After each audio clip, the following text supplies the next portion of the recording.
Iyon ay kuha galing sa ibang bansa. Ang nakapagtataka pa dito ay sinabi ng PCOs na Malacanang na walang iba kundi si Claire Castro na nakarating na ang unang ginang sa bansang Pilipinas ng madaling araw. Ngunit kung itatapat naman ito sa post ng nasabing aktres, ay parang ilang oras lang daw simula nung nakita niya ang unang ginang sa ibang bansa ay nakarating na agad ito sa Pilipinas. Kaya naman, napatanong ang marami sa ating mga kababayan kung anong klaseng eroplano daw ba ang sinakyan ng First Lady dahil ang bilis naman daw makarating agad ito sa bansang Pilipinas. Dahil nga dito ay marami sa ating mga kachika ang nagsasabi na kahit anong gawin ninyong pagtatakip sa kung saan na ang First Lady ay talagang hahanap ng paraan ng panahon para mailabas ang kung ano man ang totoo dito. Bilang patunay ay narito ang official report kung saan ay kumpirmadong nag-post nga ang aktres na si Barbie Imperial sa kanyang official Instagram account kung saan pinasalamatan niya ang First Lady at may picture pa ito kung saan ay kasama niya ang nasabing unang ginang. Pinasalamatan ng aktres na si Barbie Imperial si First Lady Risa Araneta Marcos matapos siyang imbitahan sa Manila International Film Festival na ginanap sa Los Angeles, California, US. Makikita sa kanyang Instagram post ang mga larawan nila ni FL Liza matapos niyang magpasalamat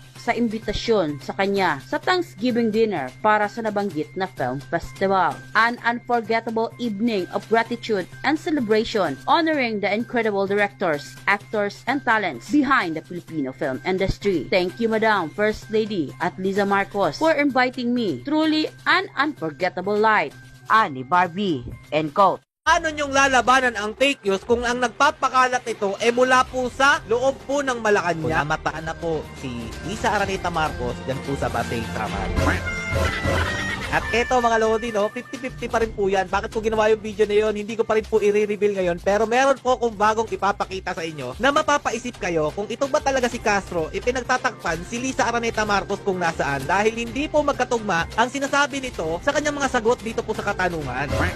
Ano pong ibig ko sabihin mga lodi? Panoorin niyo po muna to mga lods ha, para maintindihan niyo po. Simula nang hindi naging maayos ang pagtingin ni DP Sara sa pamilya Marcos, nag-start na po ang fake news. Ang dinidiin nito ni Atty. Claire, nagsimula daw pong labasan ng mga fake news nung panahon po na hindi na po nagkakaunawaan ang Marcos family at saka ang mga Duterte. Hindi po siya nagpaparatang yan ha. Hindi po direct to the point sa mga Duterte ang mga paratang niya.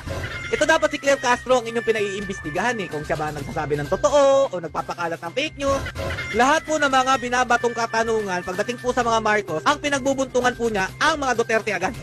Pero nang usisain siya ukol